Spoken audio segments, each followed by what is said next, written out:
All right, welcome back to Niners Nightly. JD joining us this segment, John Dickinson, as we talk a little bit about the Niners. And JD, I got to get your thoughts on the Brock Purdy, Jordan Schultz story from yesterday. And it's like, is it a story? Is it not a story? Was there new revelations there? I mean, basically, he said that the Niners and Purdy are in the midst of negotiations. Okay, I think we all kind of knew that. Said that nothing's imminent. Okay, I think we could all kind of assume that. It didn't seem like didn't seem like we were on the verge of hearing something, but it didn't. Outside of him saying, "Well, he's going to get between 50 and 55 million," that was very specific. So maybe that is what we got out of it. Other than that specific detail, was yesterday. I don't know. Was it really news? We kind of knew the rest of it. Yeah, and I think it's another in what is going to be a long line of reports like that are all going to be, I think, relatively similar. I think the most important thing was the money, but even that, as it related to, not going to be quite 60, but between 50 and 55. I mean, I don't know about you. We've talked about it a lot. But 50 to 55 seems about right. The problem is, and look, it's only a problem if it continues to drag out. But the problem would be, how do you eventually get to that number? And I think Brock Purdy and his agent both know that the only way you're going to get the Niners to that 50 to 55 million dollar range is if you're asking for 60 or 60 plus, or presenting the case that he would be worth close to that. Because I mean, it goes back to, I remember we had this maybe 2 months ago. If you start at 60, and if you're on Purdy's side, and if you're the Niners and you're starting in the low 40s or 40, well, then where do you meet in the middle? You meet in the middle between 50 and 55, which I think is ultimately where it ends up. But again, the 49ers like to win every negotiation. I think they feel that they have lost some recent negotiations, and this is the most important one. And I think where that would lead many to say, well, this is the most important one. You need to get it done and maybe lean on the side of the player because here's your franchise quarterback. I think the Niners still view it as they want to get the right deal, which will set them up, for the future. And also, I think, set a little bit of a tone for the rest of the locker room and the rest of the league as they look to evaluate guys that are going to be coming into this organization from the outside in future years, that you're not going to push them around in terms of, basically demanding the deal you want and holding out and having things get ugly to get it. One of the revelations in this Jordan Schultz, Purdy story from yesterday was that they're in active negotiations on a long-term deal, and that they, are intent on finalizing a contract before the 2025 season kicks off. But that could be September. So, what do you read this as?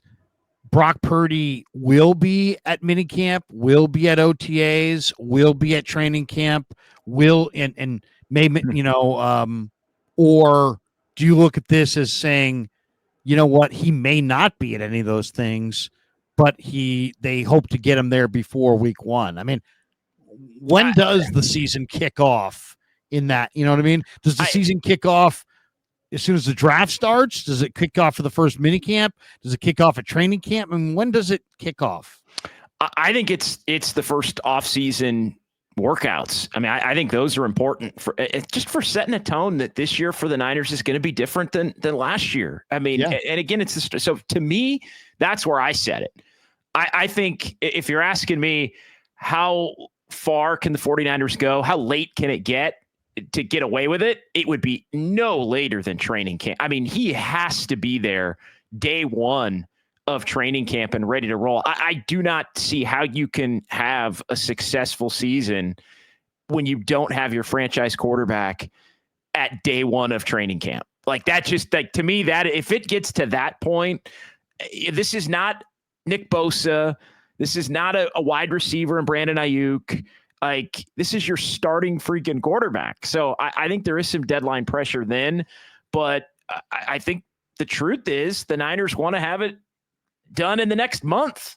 and have it ready to roll for a majority of the offseason program in the lead up to training camp.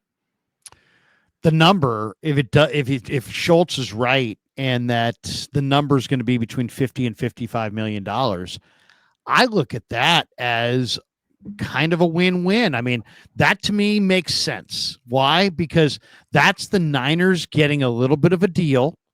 And that's Brock Purdy getting, some he's not playing at 5.2 million and dragging it out and risking it all.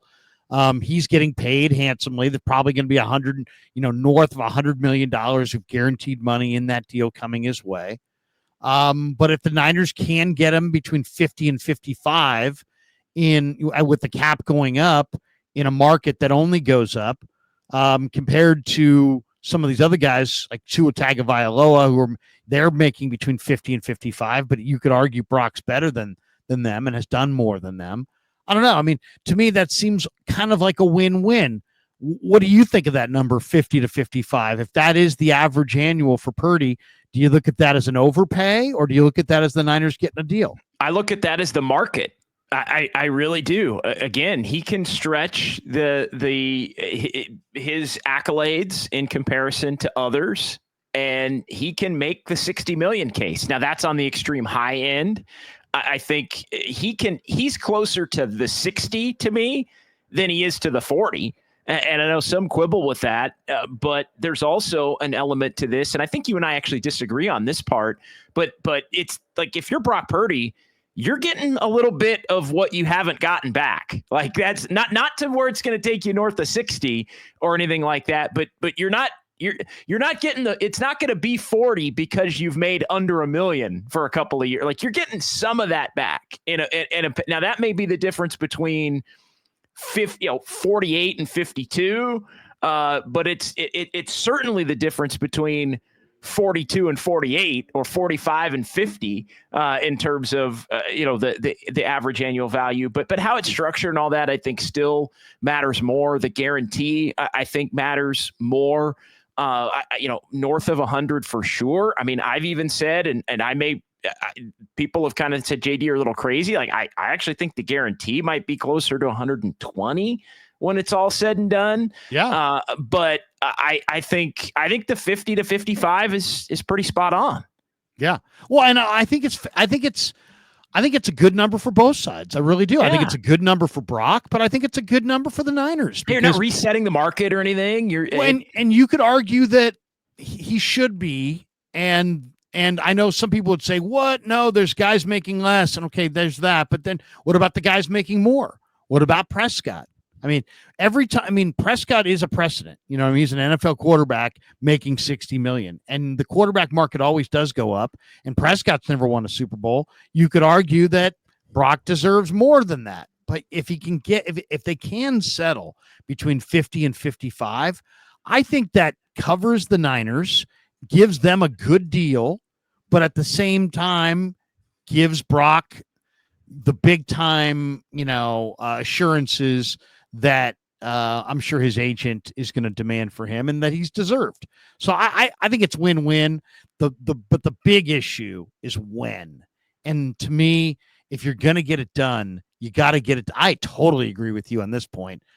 It's got to be at the beginning of the first mini camp where the whole team's there. Yeah. After the draft, that's when your season officially starts. He's got to be there for that. Yeah, it's the optics. It's you mean business.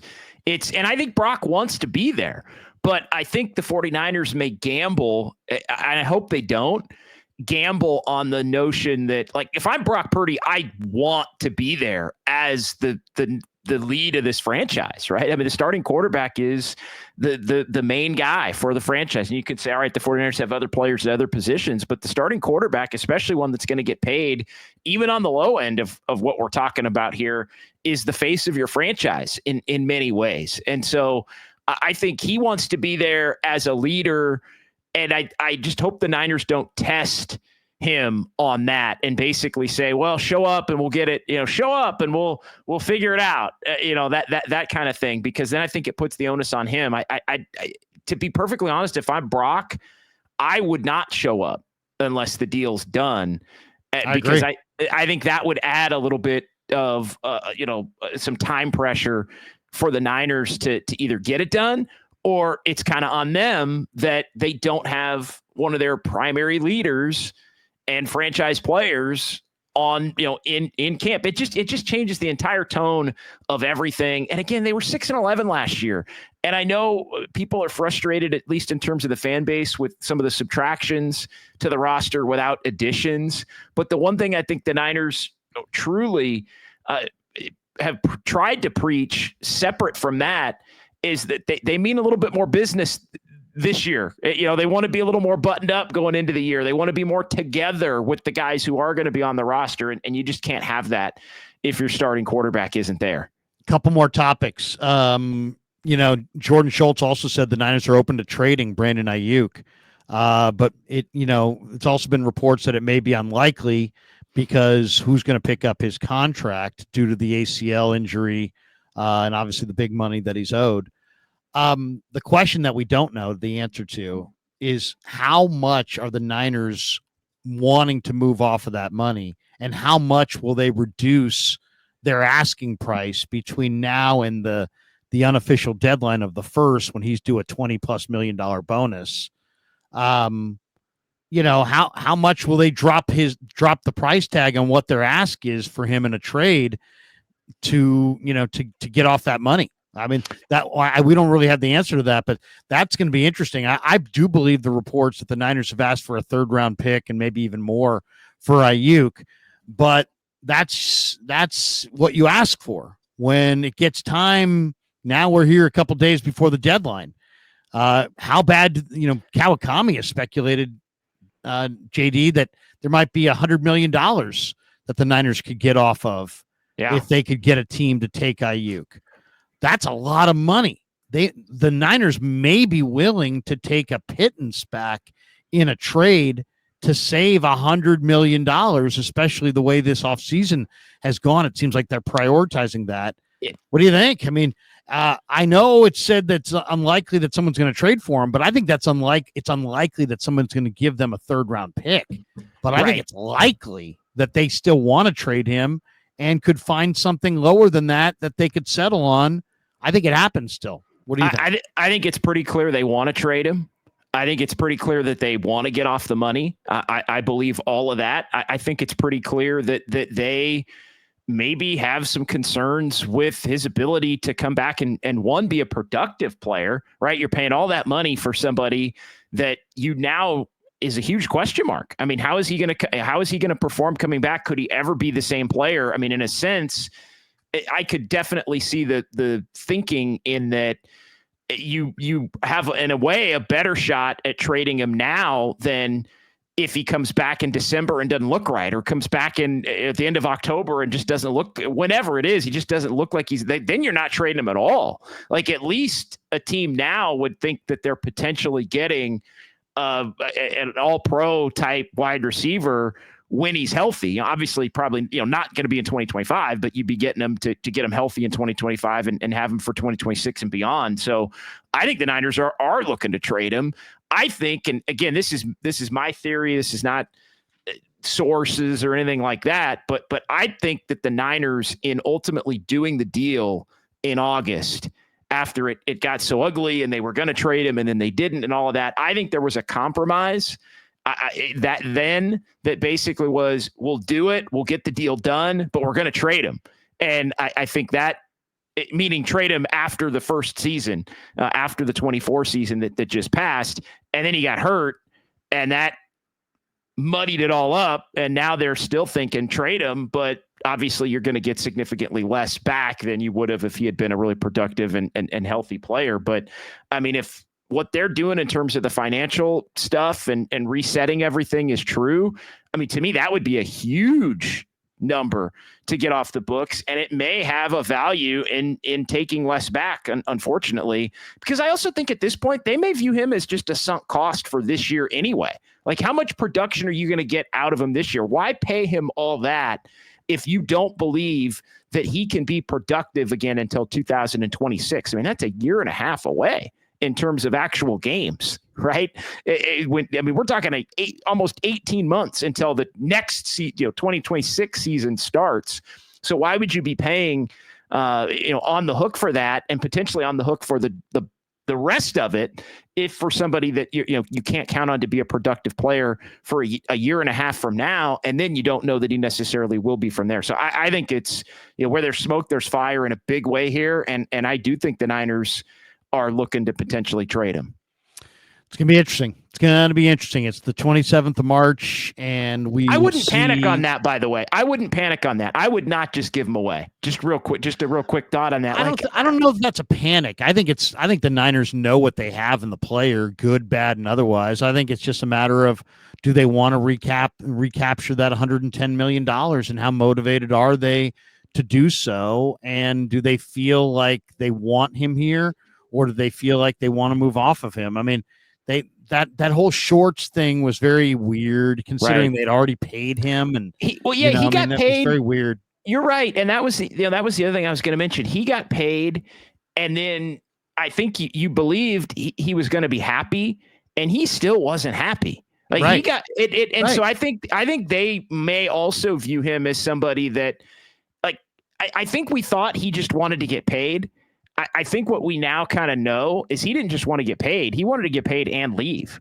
He didn't want to be here, it seems like, anymore. And so I think they may also be looking to take that into account, because you're right. The Shorts thing that brought back to mind just the fact that even before he got hurt, Larry, and you were around him, and you're at practice basically every practice all year, most of them. And I mean, he just was not a happy guy. He was not happy in the locker room. He was not happy, after games, very short answer. He just was not a happy. He did not seem like a guy that enjoyed being a member of the 49ers anymore. No, it just seems like they want to move off of him. The other day, I saw an interview after Juice, left and came back and re-signed, and he was talking about the team and the year and this and that, and he named all kinds of guys, and he named JJ, but he didn't name Aiyuk, and that just makes me feel like Aiyuk is moving on. We'll see. I do think they're motivated to get out of that $100 million. I also think that there's some creative things that they potentially could do in a trade, as far as adding picks, late picks, what they could, I think Bryce Huff to the Niners makes a lot of sense. He's in Philly. They probably require some kind of a day 3 pick to send him to the 49ers. I think reuniting Bryce Huff with Robert Saleh makes a lot of sense. So if you could add a day 3 pick, I think it makes sense. I also think that it was interesting when John Lynch was asked about Aiyuk, at the combine, he basically went into a whole discussion about, the need to get younger, and then was like, and that's the upside of this, is we're going to get younger. Well, he didn't say what this was, but it sounded like the upside of this was that they're going to try to move off of Aiyuk, and that because the question was about Aiyuk, and I think, day 3 picks, a team like Cleveland's got 4 6-round picks. I think they still have a need at wide receiver. I think the Niners are motivated to get that money back. Just a guess. I don't know. I have no sources either, but my guess is that they want that money, and that they'll take maybe Greg Newsome and 2 6-round picks. And I know that seems low, but if you can trade one of them for Bryce Huff, and draft a player that you really like in day 2, who knows? I mean, I could see it happening, especially because the money's on the line. It seems like money's a priority. Couple last thoughts. ESPN Bet lists the Niners over under this year at 10.5 wins. Is that a statement of about their schedule? Is it a statement about what they still have left on the roster? Or is it a belief that they're somehow going to kill it in the draft? Because they got a lot of needs. I think it's not the latter. Okay. I think it's. I don't think anybody would believe that. I'm not saying they can't do it, but I don't think anybody would think that they're going to nail it. Look, and again, that's not to say they're going to have a bad draft. I mean, they had a very good draft last year. It's just a matter of, are you going to nail it at the level you have to have the capable depth, and again, they have to draft a couple of starters too, especially on the defensive line, at least one, if not a couple. So I don't think it's that. I think it is the schedule. For sure. I mean, they have, I think, the most on paper unsexy schedule I can ever remember a 49ers team having. Like, and it's not to say that there won't be teams that we think are bad there that are good, but it's just, I mean, it's just not. It is just it is the kind of schedule where you can almost look. The Niners are still the Niners. They're one of the top brands in the NFL. I joke when I say this, but it's almost like they can hide a little bit. Like there ain't going to be a lot of eyeballs nationally. I think on a lot of their games. Playing the South divisions in both conferences, and obviously their own division, and then the Bears and the Giants. As the other games, and the Browns as the other games. So I think it's part schedule. I think it's also part that this team was closer to maybe being an 8-9 win team last year than really being a 6-win team, and that there's a bounce back, and that Shanahan will have them ready, and that McCaffrey will be healthier, and Saleh I think will have them better coached on the defensive side, although they need players everywhere. But I think it's an indicator of those two things, maybe above the draft. JD, I know you're not the biggest draft guy, but give me your lean right now. Here we are. We're about a month away from the 49ers, probably most important draft of this regime. They do have the 11th pick. Would you advocate a trade up, a trade back? Is there a player that you want to see them go with, a position? Defensive tackle. Defensive tackle. I think they should spend half. I think they should spend half their picks on defensive linemen. That would be the one. And I agree. In interior defensive line, I mean, they need some guys that wreck shop on the interior and change the game and impose their will and physicality. I mean, brute strength, athleticism, nastiness. Like they need to get back to being nasty on the defensive line and using that to set the tone there. I was disappointed. I thought just a quick note, I like Tyler Warren a lot, the tight end from Penn State.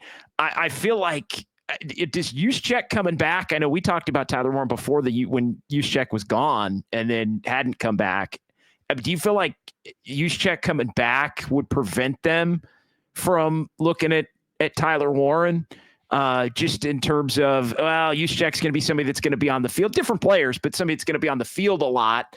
And so you don't necessarily have a need for that, pass catching second tight end. I think a guy like Warren would be the quickest help to an offense where you go two tight ends with him and Kittle. He can I just feel like if you're looking for a simple way to quickly refresh the offense and get some big time production, he would be the guy. But that being said, I think it's got to be interior defensive line. I think they've got to take maybe a flyer on a guy who's a pass rusher. There's got to be and it's probably too early for names for me, but there's got to be a pass rusher with some character issues that is going to slip a little bit somewhere toward the middle of the draft, and you can just take a flyer on him and hope that he can come in and just wreck shop opposite of Bosa in some kind of rotation, like find that guy, and then they need a linebacker to pair with Fred that has got some speed, the sideline to sideline speed, who flies around and again brings some nasty. I think would be the one attribute that I would say that the 49ers really need on the defensive side of the ball at the top, at the front level and at the linebacker level. Yeah, no, I agree. It's a big front seven draft. I do think they like the kid from UCLA, Olufemi Oladejo, off the edge. I think he's an edge rusher that I think they'll have some interest in, probably on day 2. Other than that, it's really hard to predict how the whole thing's going to go. But I'll say that the sleeper kind of angle on the 49ers is that they may go corner in the first round.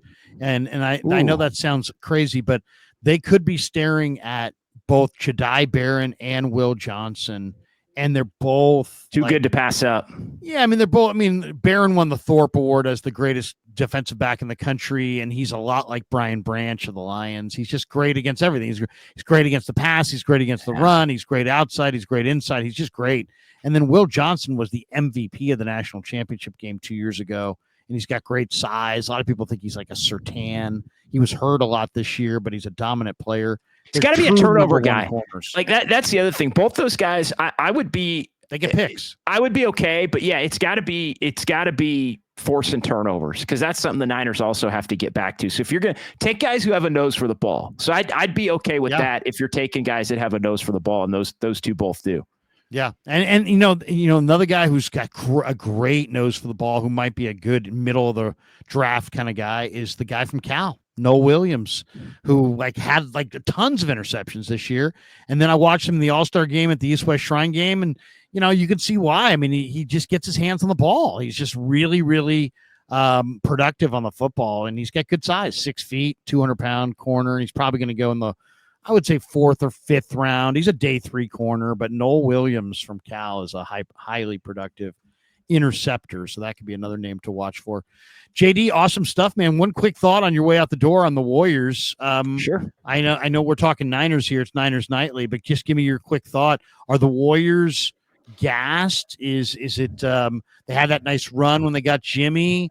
Are they in a mode now? Are they just playing better teams, or how concerned are you that they looked like they were just maybe the second best team in the West after the Jimmy trade, and now they look a little fatigued? And it's still, you got to still remember they're an older team trying to get to the finish line. Yeah, they might be closer to maybe the 4th best team in the West with everybody. But to me, the big takeaway in the games that they've lost without Steph is that they lost them without Steph. I think we started to believe maybe that this team was a little bit better and able to still win games even against some bad teams without him. And I think that's what has proven to be just a mirage. Right. Like that's the big thing for me. I think some of the chatter has been a little overblown on the way that they've looked against Miami and Atlanta. I mean, Steph didn't play, and look, Jimmy's not an offensive carrier to where you're going to be winning games a lot against other teams. Like, that's just not where he is at this stage of his career.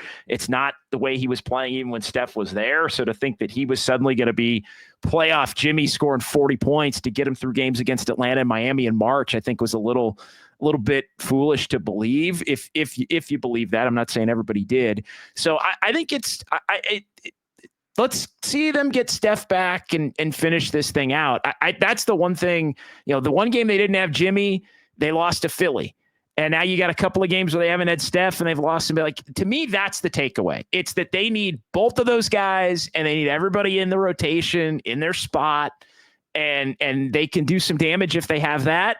If they don't, then I think they're a lot closer very quickly to being more like a play-in team than a team that is a contending team in the West. Always good to wrap with you, man. We'll talk to you soon. Thanks, Larry. John Dickinson, we got more straight ahead. It's Niners Nightly on a Thursday on the Sports Leader.